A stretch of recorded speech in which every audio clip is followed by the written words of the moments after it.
Hello everybody, I'm Catriona Morten, I'm a sensory-motor psychotherapist, and today what I'd like to talk to you about is the difference between doing the same thing over and over and over again and expecting a different result, or repetition that has good outcomes that's really working for you. But before I jump into that, if you're enjoying these videos, then can you give us a like and subscribe to our channel, because it really helps us get our message out to all these people that need and want to hear it.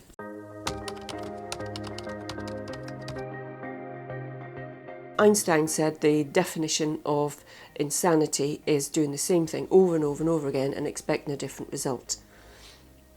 It's very difficult sometimes to know if that's what we're doing, or we're just using repetition to, increase our learning, to have a different outcome, to create new neural pathways, because they're very different things.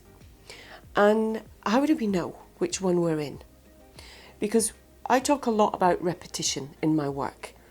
It's how we learn things. When we're little, we do the same things over and over again. There's whole periods of our childhood development that involve children going, what's that? What's that? Over and over again, the same thing. It's like, it's a cup. It was a cup 17 times ago and it's still a cup. They like to count things out. They like their certain toys in a certain place. That kind of repetition we really rely on, and it really resonates with us. It's how we learn things. I do the same thing often with clients, or the same thing comes up but we just try it in a slightly different way. Because I know my own learning, especially when I was doing my sensory motor work, would go over and over the same things, and I think, oh right, I've got that.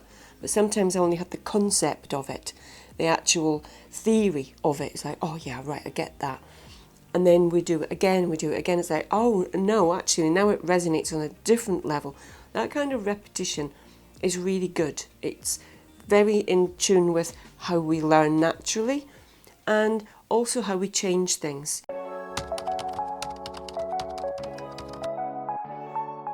If we've got really procedural ways of doing things, really automatic, like when we get in our car, we don't have to think about it anymore. All the things that we do, and just drive off. In the beginning, everything has to be thought about and conscious. Once we get really into the hang of it, it becomes second nature. That's what we call procedural learning. And if we're trying to change something, and we know that we have this particular behaviour or a specific way of doing things, or one of our coping mechanisms isn't serving us very well, we'll often need repetition in order to put those things in place. If we're an overthinker and we just always go into catastrophizing thoughts, when we can recognise that's what we're doing, and we're working on changing that into being more mindful and more connected with our body and keeping ourselves regulated instead of thinking ourselves out of regulation, that takes a bit of training, and it'll take a lot of repetition. We'll put notes on things, we'll have notes on our phone, we'll have reminders of things that we have to be able to do. Same when people are doing manifestations or mantras. They're repetitious. We're doing the same things over and over again to try and help them really go in. That's good repetition. Knowing why you're doing something and what you're doing it for and what you're working on, you're in control then. It's working for you. You're involved in that process. On the other side, I've got this one over here, is doing the same thing, banging our head against the brick wall, keep doing it and hope it's working for us. How do we know when it's not working for us? How do we know it's not that one?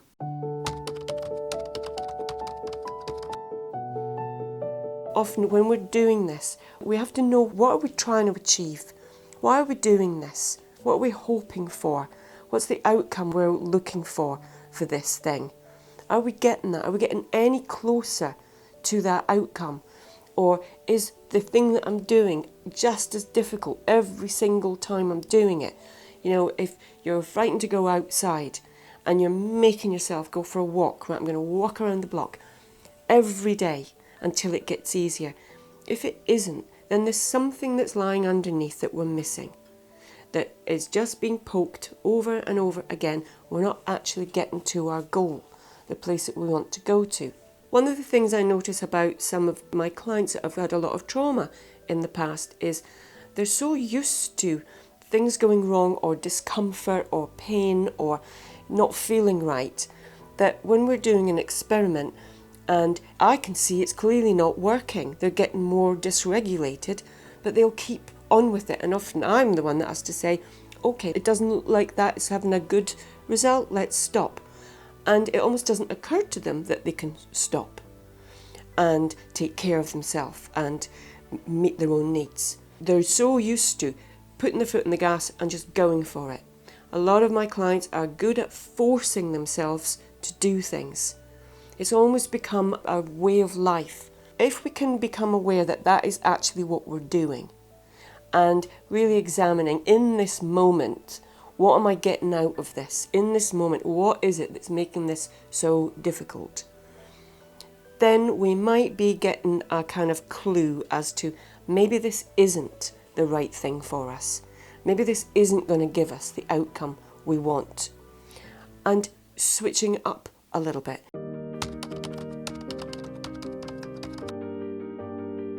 If walking on the block every day is just so absolutely torturously painful, then how about just practicing walking out of your house, turning around and coming back in, changing it up and just seeing if that kind of repetition actually feels a little bit better.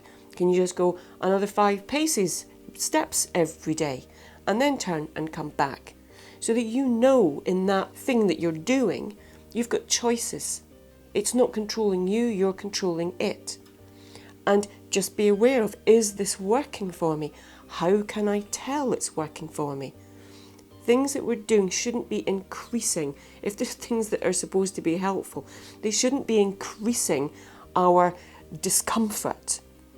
And if they do, and then that passes, oh, actually, it's not as bad as I thought it was, brilliant, that's a good outcome. But not just carrying on with something and either hoping for the best.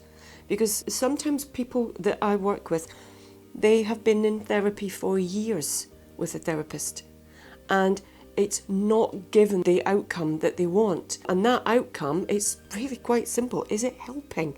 Can you feel the help, the results in your daily life? Is it giving you what you hoped for out of therapy? If it isn't, then maybe it needs to be changed up a little bit or try something different.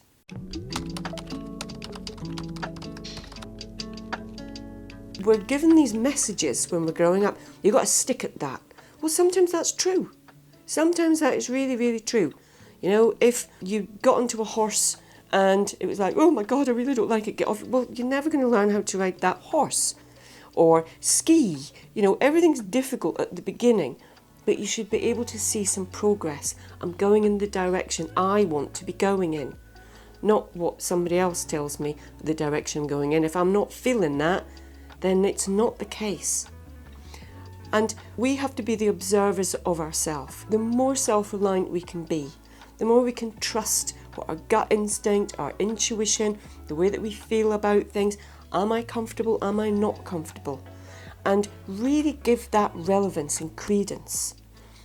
Then it makes it a bit easier to know if I'm just banging my head against this brick wall or I'm actually making progress with this thing.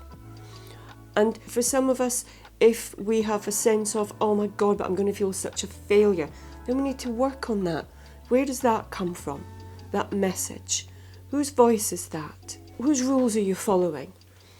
And, you know, when we can recognise that and give ourselves permission to stop something, reframe it. It's not a failure. We're actually doing a really big, brave thing for ourselves because we're going to stop doing that thing and we're going to do something else. And we're just going to see what that's like and how that works out.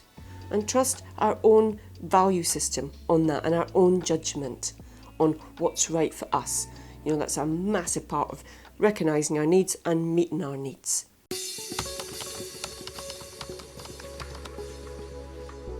So learning to trust your own intuition, your own feeling about something.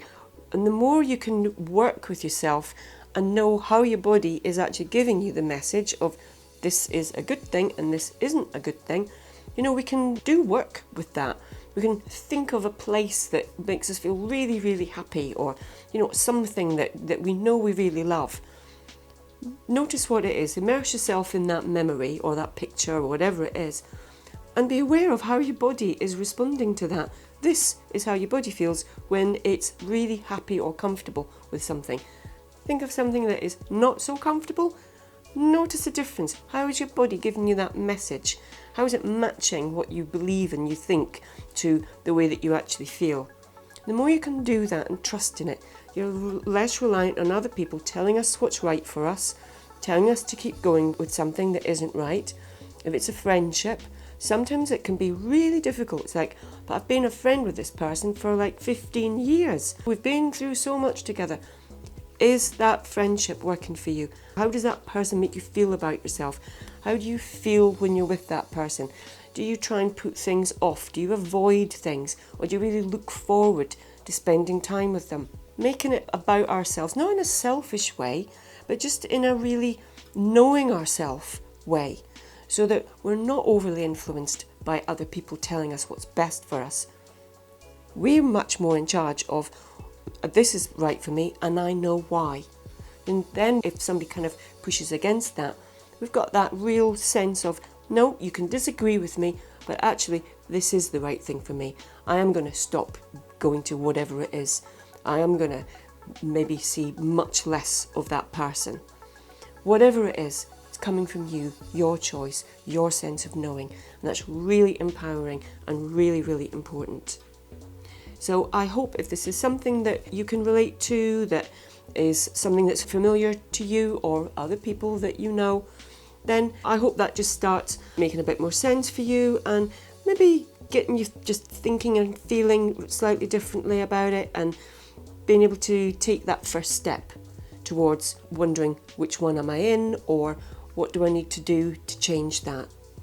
So if you've enjoyed this video, if it's been helpful, useful, then give us a like, subscribe to our channel, and I'll look forward to seeing you again very soon. Bye.